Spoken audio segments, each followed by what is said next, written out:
তাদের প্রতি আপনি মঙ্গল কামনা করে পারবো।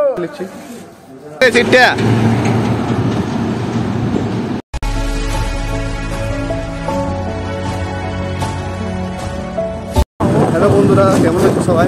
আজ হচ্ছে 2 তারিখ, আর আমি আর ভাই একটু বেরোলাম কাজের জন্য। আজ আমরা নবকুষ্ঠ আশ্রম যাব। নবকুষ্ঠ আশ্রম ছোটো বলরামপুর, ডাবল বলরামপুর জায়গাটাকে বলে। তো চলো ছোট্ট একটা ব্লগ তৈরি করি। তো ভালোভাবে কাটিয়েছ। কালকে একটা খুব বাজে দিন ছিল, যাই হোক সেটা নিয়ে পরে আলোচনা করি। কত করে এগুলো? 25 মানে না, একটু খাঁজ কাটা বলতে হবে। দাঁড়া, কটা হলো?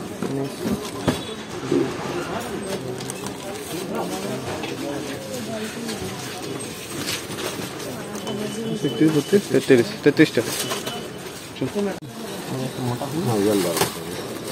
ছোট।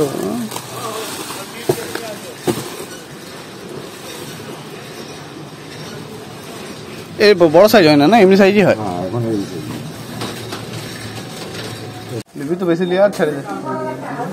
দুটো এক্সট্রা লিখছি। 40 টাকা তো লাগবে না তো? কিসে না, 33 জন আছে। 33 আর ওদের 7, 5-6 জন যোজনায় থাকুক। তো নিচে ধরতে পারবি?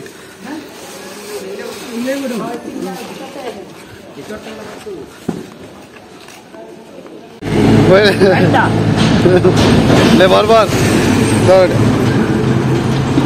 ঢুকবে, লাগবে না রে সিটটা? লাগছে, একটা হাতে ধর, একটা হাতে ধর।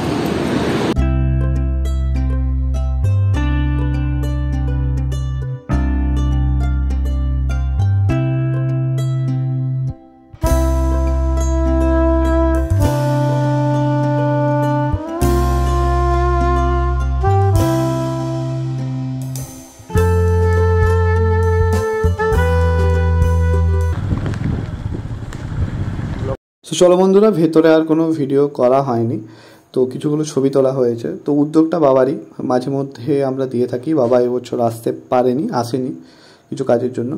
তো এই দাদারা, দেবুদা, রাজাদা তো প্রায় আসে, ওরা নিজের থেকেও আসে, আমাদের সঙ্গেও আসে। তো ব্যাপারটা হচ্ছে এরা সব কুষ্ঠ আক্রান্ত, যেটা তোমরা দেখতে পাচ্ছ। নবকুষ্ঠ আশ্রম, ডাবর বলরামপুর, তোমরাও দিয়ে যেতে পারো। দেখবে খুব ভাল লাগবে।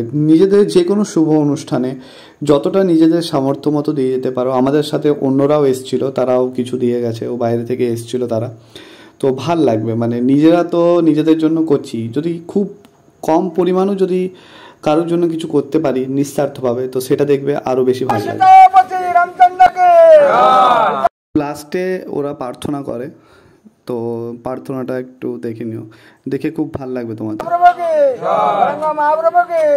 রাধা রানী কে, রাধা রানী কে, জগন্নাথ স্বামী কে, জগন্নাথ স্বামী কে, ভোলে বাবা কে, ভোলে বাবা কে, দুর্गा माता जी के, दुर्गा माता जी के, पवन पुत्र हनुमान जी के, पवन पुत्र हनुमान जी के। हे प्रभु, আপনার দয়ায়, আপনার কৃপায় যে বাবুরা সকলে মিলিত হয়ে আমাদের আশ্রমবাসী ভাইবন্ধকে সুসাধ্য খাদ্য যে দ্রব্য দান করলেন প্রভু, তাদের প্রতি আপনি মঙ্গল কামনা করে পারবো। হে প্রভু, আপনি অন্তর্যামী সকল জানেন প্রভু, বাবুদের যে মনোবাঞ্ছা তা আপনি পূর্ণ করে পারবো। হে প্রভু, আপনার কাছে আমাদের আশ্রমবাসী ভাই বোনদের এই সীতাপতি রামচন্দ্র কি, সীতাপতি রামচন্দ্র কি।